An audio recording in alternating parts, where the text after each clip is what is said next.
Bonsoir à tous. Aujourd'hui, je vais vous parler du concept du troisième homme et quel est notre troisième homme. Je rappelle juste rapidement que le troisième homme veut dire le joueur libre.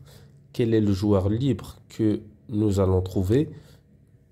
Il y a plusieurs façons de faire pour soit mettre ça à l'entraînement. Et là, je vais vous proposer et je vais vous montrer comment on peut identifier, trouver le troisième homme juste par un système. Là, par exemple, regardez les jaunes.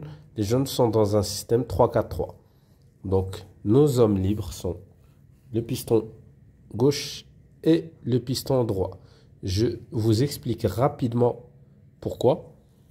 Comme vous pouvez observer, le latéral adverse gauche est occupé par le numéro 10. Le latéral droit occupé par le 11. Là, on prend un exemple d'une équipe qui joue en 4-3-3 ou en 4-2-3-1, comme vous souhaitez. Donc, peu importe. Donc, au milieu, il y a un triangle. Le numéro 9 de notre équipe occupe et intéresse les deux centraux qui doivent, un qui va le prendre en marquage individuel et l'autre qui assure la couverture. Les trois du milieu, entre un qui doit rester devant la défense et deux qui vont aller au marquage individuel. Et les trois attaquants vont être face aux trois défenseurs centraux. Pour vraiment trouver le troisième homme et notre joueur libre, si vous préférez, au lieu de dire troisième homme, mais c'est le concept du troisième homme qui a été inventé par Guardiola ou par Bielsa également. Je pense que ça a été plus inventé par Bielsa. Le plus important, surtout dans ce système-là, c'est que lorsque vous avez le ballon, vos centraux, que vous soyez coach ou que vous soyez joueur, si vous êtes joueur et que vous jouez dans ce système-là, c'est que vous, les trois centraux, vous devez attirer l'adversaire. Soit l'adversaire se positionne de cette façon-là, et là, du coup, nos joueurs libres vont changer, mais ce sera des options qui seront travaillées, parce que là, l'attaquant, le buteur adverse est face à trois joueurs. Ainsi, nous aurons notre central droit qui sera joueur libre, ou troisième homme, et le central gauche qui sera joueur libre. Donc, si on part sur le fait que les trois attaquants vont être intéressés par les trois centraux, et lorsqu'on a le ballon, si le 4 a le ballon, il doit fixer au maximum et attirer ces attaquants-là, faire sortir l'ailier pour pouvoir trouver le troisième homme. Ou le milieu vient pour pouvoir créer vraiment un décalage. Les milieux viennent un peu plus bas et lui doit se mettre entre les lignes, entre la ligne du milieu et la dernière ligne défensive.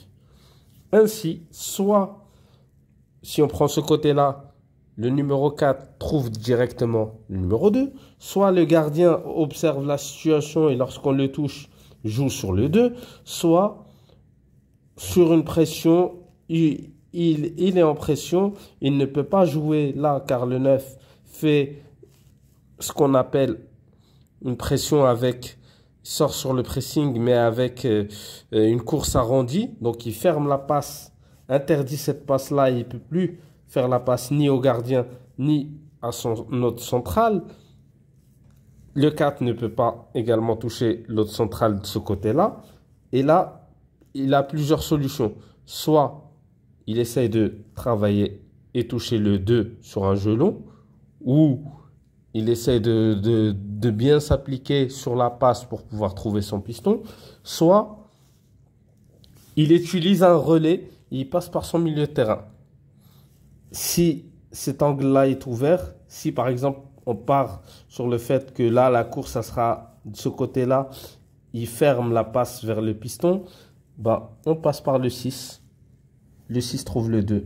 Et là, nous avons surtout un 2 contre 1. Le latéral ne sait pas quoi faire. Si le latéral sort, il libère un espace pour le 11 derrière. Si le 11 est suivi par un central, nous avons un 1 contre 1 derrière. Plus, ici, le latéral adverse s'occupe de l'ailier, ce qui permet également, là encore, de l'autre côté, regardez, l'autre piston côté gauche qui est libre. Donc là, ce système-là, surtout, lorsqu'on trouve nos joueurs libres ou le troisième homme, ce troisième homme-là doit pareil, aura la même tâche, doit surtout enchaîner vite et aura la même tâche que les centraux. Doit faire sortir le latéral pour pouvoir jouer le 2 contre 1. Ou le 11 occupe vraiment le latéral, ce qui permet à notre piston droit d'avancer librement. Et une fois que 1 sort, il doit enchaîner vite, il doit prendre sa décision. Soit il élimine, soit il part au duel, soit il fait sa passe. Et là, plusieurs solutions jouées dans le dos de la défense, avec plusieurs appels, ou on peut faire simple. Si on veut faire simple, admettons que on reprend notre schéma. Le 4 trouve le 6 qui trouve le 2, le latéral sur le temps de sortie. Parce que lorsqu'on joue au foot, on est attiré par le ballon. Peu importe notre statut, qu'on soit professionnel ou amateur. Le ballon, quand même, c'est pour ça qu'on joue. Donc, dès que le 2 touche le ballon, le latéral va automatiquement être intéressé pour aller côté ballon, ce qui libère un espace. Et là, on doit jouer rapidement. Là, appel dans le dos et on trouve directement. On peut retrouver le même cas côté gauche avec le piston. Hop, le latéral gauche de l'adversaire est en marquage sur notre ailier. Le piston est libre.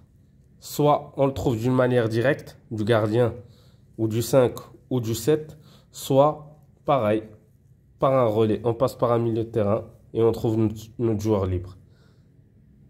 Et là aussi, lorsque tout se fait bien, vous avez ça aussi. Vous allez voir. Peu importe quel ballon, si c'est le 2 qui a le ballon, le 3, vous aurez cette situation-là. En attendant que les milieux adverses reviennent. Vous avez un petit laps de temps où vous serez en 5 contre 4. Peu importe que vous soyez coach, vous pouvez penser à cela. Si vous êtes joueur, vous pouvez également penser à ça et vous dire que dans certaines situations dans le match, à un moment ou à un autre, on aura cette supériorité numérique-là dans les derniers mètres. C'est ce qui est intéressant en fait. C'est le 5 contre 4 dans les 30 derniers mètres.